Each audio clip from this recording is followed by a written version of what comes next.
Where are you from? I'm from Romania, but living in France. I moved there when I was a teenager.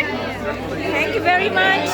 What's your name? My name is Susanna. I'm nice. studying international law. I studied French law and common law, and work on international sanctions. That's my brief summary. What is the role of woman in creating? I truly believe in women in power. I think we have a different vision from men, and given the fact that we are more than 50% on the planet, we should have our word to say in democracies. Do you see any link between peace and direct democracy?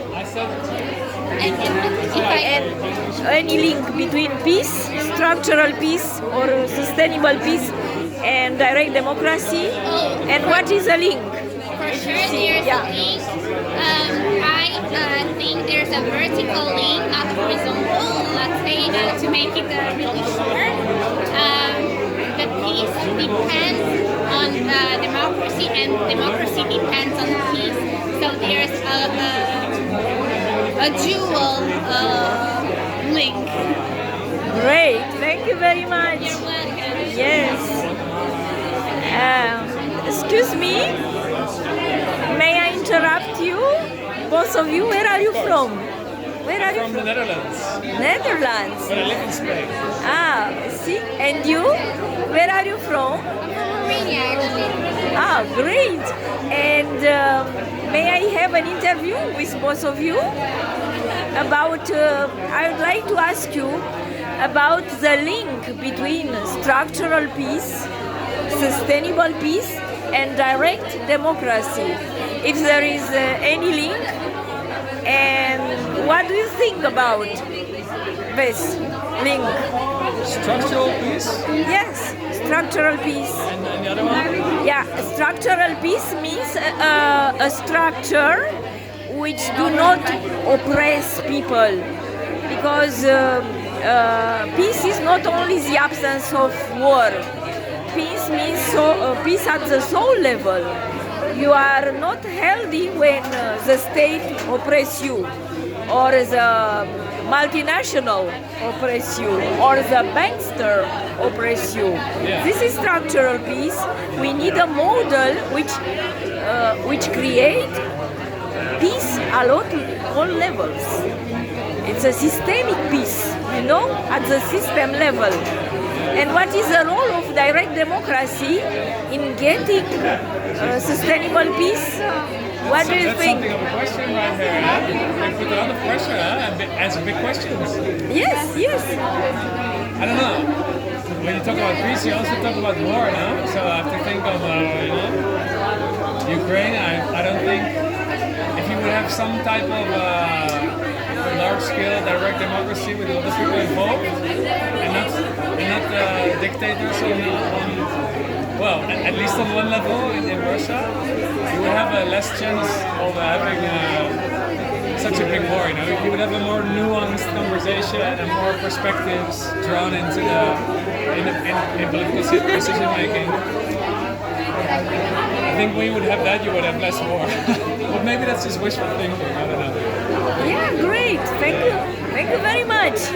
What do you think? I was thinking basically also according to that, I think it's democracy itself kind of sits I think at the core of belonging, of having a say makes you feel like you belong somewhere, and that's probably what makes you feel at peace also with what happens around you and also with yourself. And I was thinking in there about basically the coin flip of that, the opposite side, when you don't have democracy at all, or not even direct democracy because there's no democracy.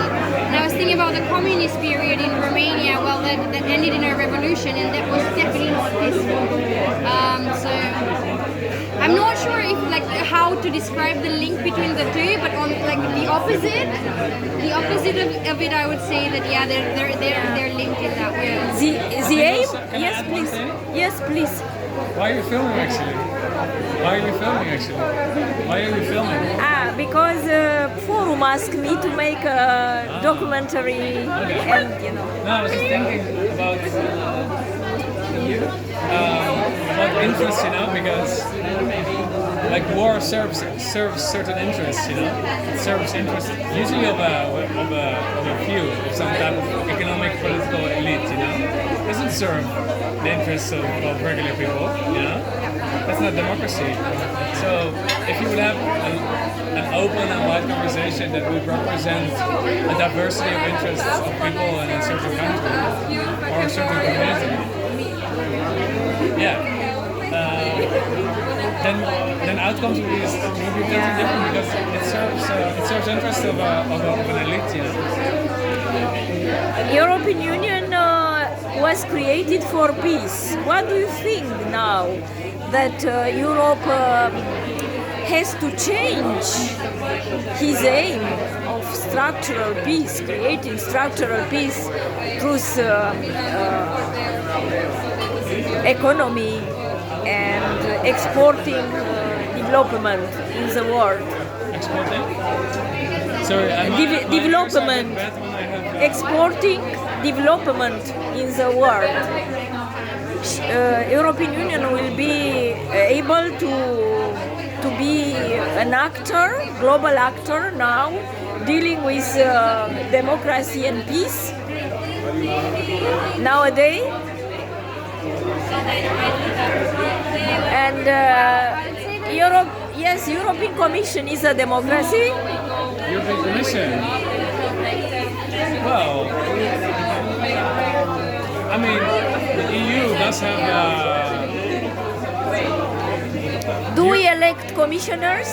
Do we elect? No, but No. they come from the parliament and we elect the parliament. Yes, a list. Yeah, Parliament elect. the bigger, Yes, but who has the right to initiative? the commission. Commission. So Yeah, but do you elect and the your, the do you elect your parliament. national government? Do you elect your national government? Do you elect your national government? Do you elect your ministers? Yes. Yeah? No. You They elect your parliament. nominate. Yes, but this model is okay for you and for direct democracy. Yes, this is You're asking me, Yes, do you this elect is- your commission? Yeah, So I'm asking you back, do you elect your national government? I'm just saying that it functions the same as a national system in a way. And also national governments have also a lot of, usually a lot of rights of initiatives. Admittedly, there's more power in national parliaments because then they can have resolutions, they can have, they have some initiative-making power and legislatory power, parliament, Europe not so much. So But, it's not a democracy. It's a technocracy. Technocracy. Yeah, not a lot of technocrats which make decisions. I don't necessarily agree. European Parliament, well, it's too big of a question to answer. Anyway, I'm a professor on international relations. That's why. But sorry, you have to think, and maybe I will ask you on the second or third day. Yeah. Okay. It's not provoking. What it is? Yes. And maybe we have to think about European Parliament because we